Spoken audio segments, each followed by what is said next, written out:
Friends, आज फिर मैं एक तीसरा अपना लेक्चर का वीडियो लाया हूँ और इसमें वही मात्रक और बीमा जो चैप्टर है उसी को आगे बढ़ा रहे हैं। तो पिछले क्लास में मात्रक पद्धति के बारे में बताए थे, एफपीएस, सीजीएस, एमकेएस। अब एसआई पद्धति में 7 मूल राशियाँ हैं। पहला लंबाई, दूसरा द्रव्यमान, तीसरा समय, ताप, पांचवा में विद्युत धारा, छठा में ज्योति तीव्रता, 7 में पदार्थ की मात्रा। लंबाई लेंथ होता है इंग्लिश में, और इसका एसआई मात्रक है मीटर, सिंबल स्मॉल है। द्रव्यमान किलो, मास होता है इंग्लिश में, किलोग्राम इसका मात्रक है, केजी। समय टाइम, इसका मात्रक सेकेंड है, एस से इसका डिनोट करते हैं। ताप का मात्रक जो है ताप यानी टेम्परेचर इंग्लिश में कहते हैं। ताप का एसआई मात्रक है केल्विन, इसको के से डिनोट करते हैं। विद्युत धारा इंग्लिश में इलेक्ट्रिक करंट, इसका यूनिट एम्पियर है और इसको कैपिटल ए से डिनोट करेंगे। केल्विन, एम्पियर ये सब वैज्ञानिक के नाम पर मात्रक है, इसलिए जब इसको अंग्रेजी में पूरा लिखना है तो स्मॉल लेटर से स्टार्ट होगा। जैसे एम्पियर लिखें तो स्मॉल ए से स्टार्ट, और इसका संकेत अगर देंगे तो कैपिटल लेटर, यहाँ कैपिटल ए लिखा होगा। ज्योति तीव्रता ल्यूमिनस इंटेंसिटी, इसका एसआई मात्रक है कैंडेला, सिंबल है सीडी। पदार्थ की मात्रा मोल, और इसका सिंबल है एमओएल, शॉर्ट में लिख सकते हैं। इसी तरह से 2 संपूरक राशियां हैं, समतल कोण रेडियन और ठोस कोण सॉलिड एंगल का एसआई मात्रक है स्टेरेडियन। समतल कोण का रेडियन है मात्रक और स्टेरेडियन है ठोस कोण का मात्रक। रेडियन को संकेत में RAD लिखते हैं, स्मॉल r से स्टार्ट करेंगे, और स्टेरेडियन SR। अभी एक और कॉलम है जिसमें लिखा हुआ है विमीय संकेत। लंबाई के लिए कैपिटल L, द्रव्यमान के लिए कैपिटल M, लंबाई के लिए कैपिटल L, द्रव्यमान के लिए कैपिटल M, समय के लिए कैपिटल T, ताप के लिए K या थीटा। विद्युत धारा का I भी बहुत जगह लिखा हुआ मिलेगा, बहुत जगह A भी, कैपिटल में A, तो दोनों करेक्ट है। कैंडेला का CD यूनिट में भी है और डायमेंशन में भी, कहीं कहीं C भी सिर्फ लिखा हुआ मिलेगा। और पदार्थ की मात्रा मोल, ये N है और इसका विमीय संकेत, और MOL भी बहुत जगह मिलेगा लिखा हुआ है। और कोण जो होता है उसका कोई बीमा नहीं होता है, वो बीमाहीन होता है, इसलिए M पे भी 0, L पे भी 0, T पे भी 0, इसमें भी M पे 0, L पे 0, T पे 0। ये कॉलम जो विमीय संकेत है, इसके लिए पहले बीमा क्या है उसको समझना पड़ेगा। तो बीमा जो होता है, ये भौतिक राशि का, जो भी व्युत्पन्न भौतिक राशि है उसमें कौन कौन सा मूल राशि शामिल है और कितना पावर में शामिल है उसको कहते हैं बीमा, उसका बीमा। जैसे एक एग्जांपल लेते हैं, जैसे बीमा, ये इंग्लिश में इसका नाम है डायमेंशन। अब एक जो है एग्जाम्पल लेते हैं, जैसे कोई भौतिक राशि है संवेग, मोमेंटम। किसी भी वस्तु की पूर्ण गति को, संपूर्ण गति को, यानी गति के परिमाण को संवेग कहते हैं। ऐसे हम लोग गति जो है वस्तु का चाल निकालते हैं, वेग निकालते हैं, लेकिन वो संपूर्ण गति नहीं बताता है वस्तु का, तो उसमें द्रव्यमान को भी गुणा करना पड़ेगा, द्रव्यमान का भी, उसमें द्रव्यमान को भी शामिल करना पड़ेगा। तो वस्तु के द्रव्यमान और वेग के गुणनफल को कहते हैं संवेग। वस्तु के वेग और द्रव्यमान के गुणनफल को कहते हैं संवेग। तो अब इसमें देखना है कि इसमें मूल राशि कौन कौन सा है। तो द्रव्यमान गुना वेग में, द्रव्यमान तो मूल राशि है 7 मूल राशि में, वेग मूल राशि नहीं, तो इसको तोड़ देंगे। वेग का फॉर्मूला होता है विस्थापन बटे समय। विस्थापन एक तरह का दूरी है, यानी उसके बदले हम लोग लंबाई लिख सकते हैं। लंबाई में बहुत सा राशि आता है, लंबाई, चौड़ाई, गहराई, मोटाई, त्रिज्या, व्यास, विस्थापन, दूरी, ये सब एक तरह का लंबाई है, इसलिए विस्थापन की जगह पर लंबाई लिखेंगे। अभी इस पर कुछ पावर नहीं है तो 1 है सबको पावर। अब इसको गुना में व्यक्त करेंगे, समय बाय में है तो उसको ऊपर ले जाएंगे, तो समय पर पावर हो जाएगा -1। अब इसको पढ़ेंगे कैसे, कि संवेग की विमा द्रव्यमान में एक, अभी एक एक पावर है, द्रव्यमान में एक, लंबाई में एक और समय में -1 है। ये इसका बीमा हो गया।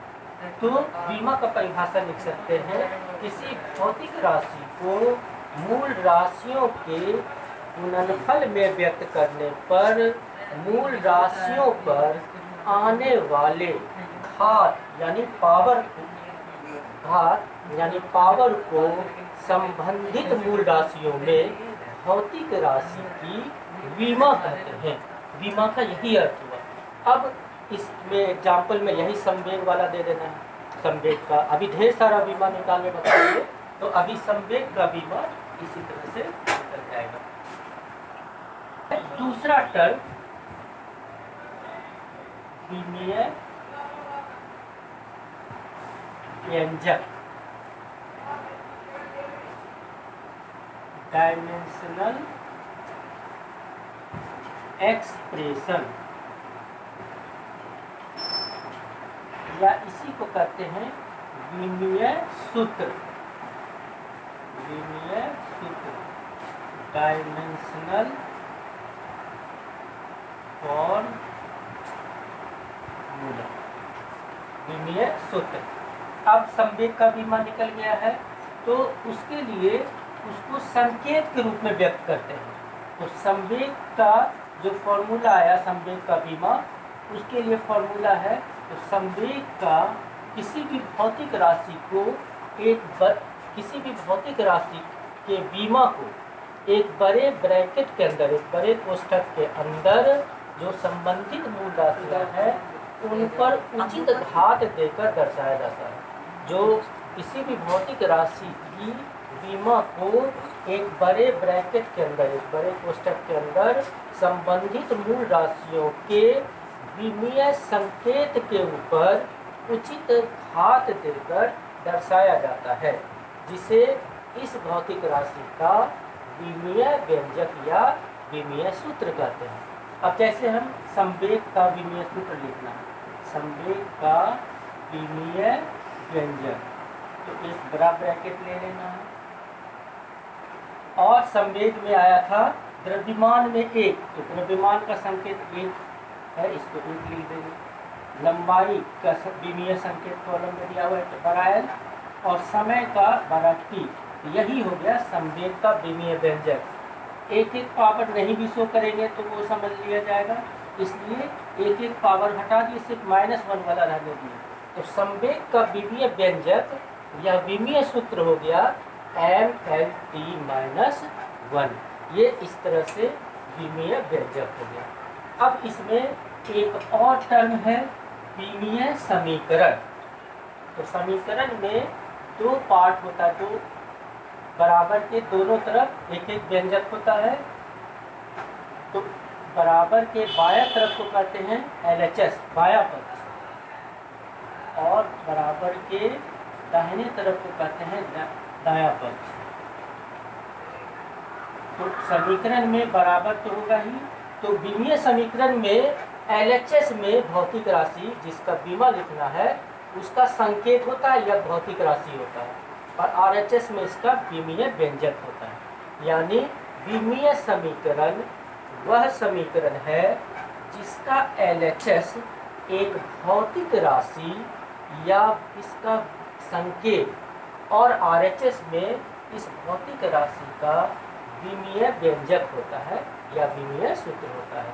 अब ये संवेग का निकाले हैं, तो जैसे संवेग का विमीय संकेत, तो संवेग को स्मॉल p से डिनोट करते हैं, और इसका विमीय समीकरण लिखना है तो p को ब्रैकेट में घेर दिए, कभी कभी नहीं भी घेरा जाता है, सिर्फ ऐसे भी p लिख देते हैं, और इसके बराबर में लिख देंगे संवेग का विमीय व्यंजक, यानी ये संवेग का विमीय समीकरण।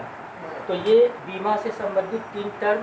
अब जो है बहुत से क्वांटिटी का, बहुत से भौतिक राशि का बीमा निकालना है और मात्रक निकालना है। कुछ राशियों की, कुछ व्युत्पन्न राशियों की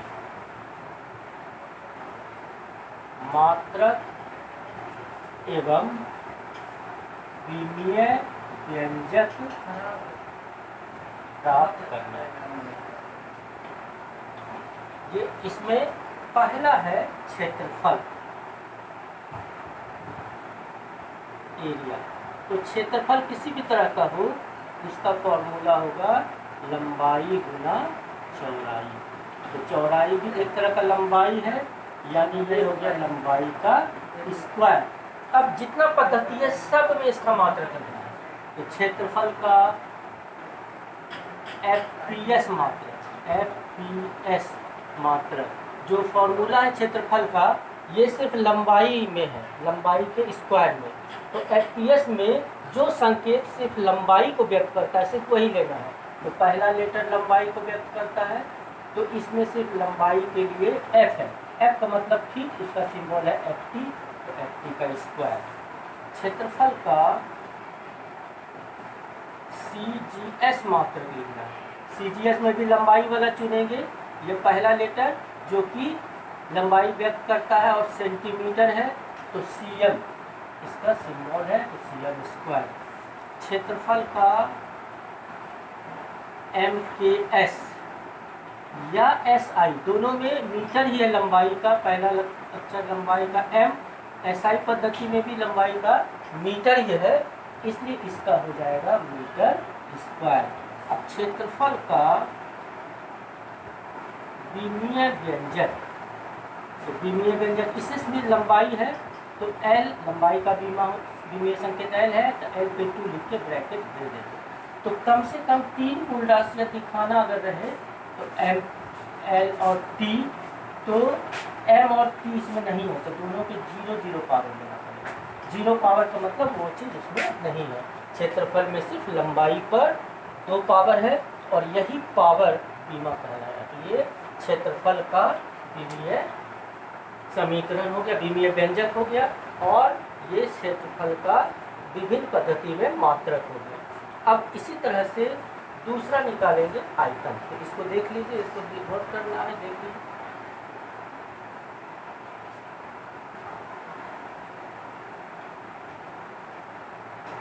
अब दूसरा जो है, दूसरा टर्म है आयतन। आयतन का होता है वॉल्यूम, इंग्लिश में नाम इसका, और ये है लंबाई गुना चौड़ाई गुना ऊंचाई। इसमें 3 लंबाई है। तो इसी तरह से आयतन का FPS, CGS, MKS, SI में मात्रक हो जाएगा। इसमें फीट पर 3 हो, सब पे लंबाई वाले जितना पावर 2 में था, इसमें फीट क्यूब हो जाएगा FPS में, CM क्यूब हो जाएगा CGS में, SI और MKS में मीटर क्यूब, और बीमा में LP3 हो जाएगा, LP3। तो ये क्षेत्रफल का SI मात्रक, FPS मात्रक, CGS मात्रक और विमीय समीकरण हो गया। 2-4 जो है आधारी राशि, 2-4 बेसिक विमीय व्यंजक को याद रखना पड़ेगा, तब बड़ा भौतिक राशि का विमीय व्यंजक आसानी से निकल जाएगा।